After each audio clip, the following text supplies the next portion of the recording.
Okay, YouTubers, it's me again, Virginia, and this is my second recipe.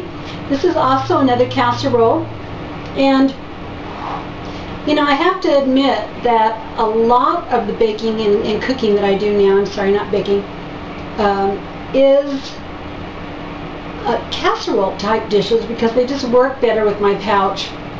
And my husband likes them, and like I said earlier, they're make-ahead meals, and anytime I can make ahead anything, that's awesome. This is a Mexican chicken casserole, and if you do not have an iPhone or a smartphone, I'm telling you, these things are so cool. And again, I must have had this for about a year. I just got the 3GS. My son sent it to me. I can't afford to buy that. I wouldn't spend that kind of money on a phone, but sometimes you can get them real cheap if you're getting a new subscription or whatnot. But anyhow, there's a program called Evernote, and someone turned me on to that program in another forum that I belong to. And it's one of those kinds of programs like OneNote, if you know anything about OneNote, Microsoft's OneNote.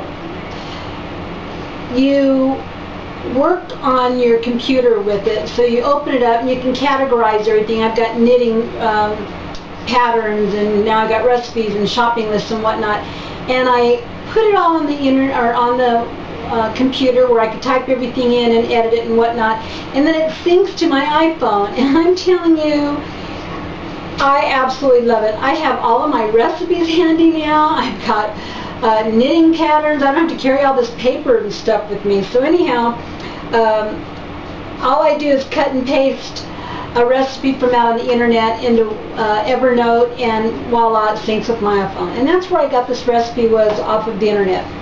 Okay, so what we're going to start with is some shredded chicken.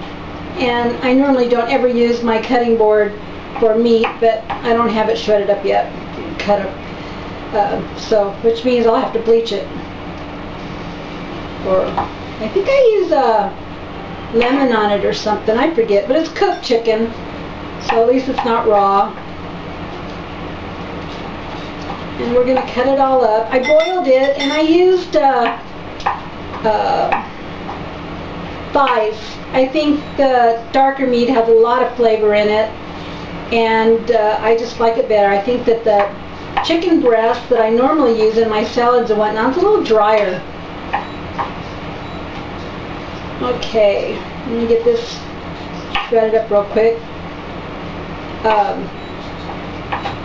I will, at the end of this video, put the nutrition information down,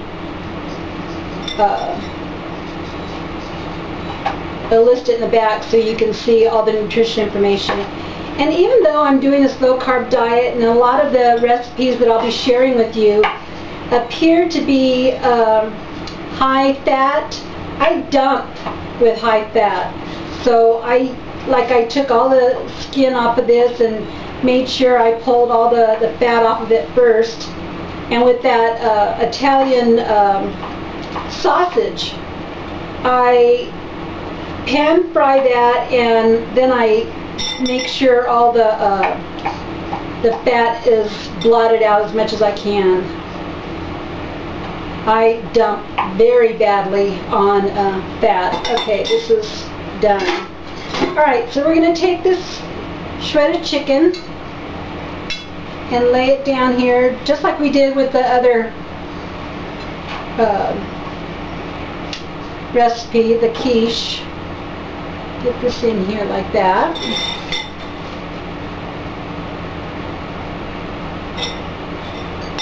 Okay, then we're going to add the onions. When I try and dice up a lot of stuff, and I'll put them in little containers for my next time. Alright, some bell pepper. It's probably about a half a cup each of this. And then I've got some of these diced tomatoes with green chilies. I was going to use that on the quiche, but I changed my mind. And this is where the juice is going to come from. Mix that in there.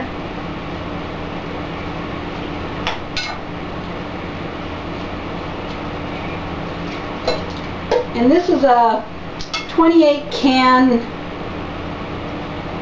ounce can of Rotel diced tomatoes and green chilies. So let's mix this together. I have never made this recipe, but it doesn't take a whole lot of brains to figure out it's going to come out. If you like these types of flavors, it's going to come out good.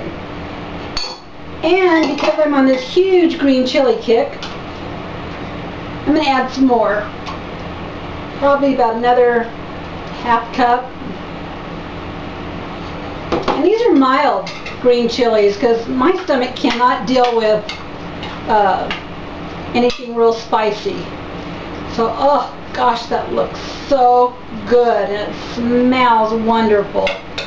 Okay, now I've got 2 ounces of Monterey Jack cheese and 8 ounces of cheddar. And I am really going to load this up.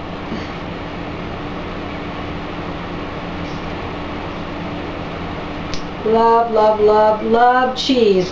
And that's one of the main reasons why I do so well on a low-carb diet. I know it looks like a lot of cheese, but it's going to melt into this dish, and it is going to be wonderful. Scoot some of this down into the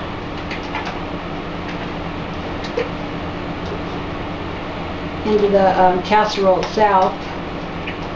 It'll help hold it together when you go to dish it out if you get a little cheese down in there.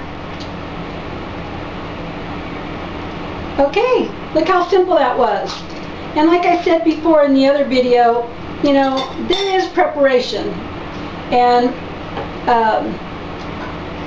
you do have to chop and dice and that kind of stuff, but other than that, it's so simple and it's so rewarding when you're not feeling well or you're tired or you don't want to get up and feed your husband and you're trying so hard to help him lose weight. These kinds of dishes come in so handy.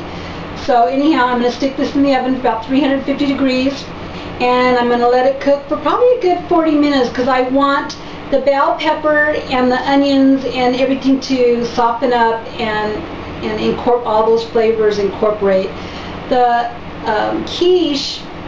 I had set it for 35 minutes and I went back and looked at it and it still needed some cooking down below, so I set it for about another 18 minutes or 17 minutes. So as soon as these come out, I will share with you what they look like. So until then,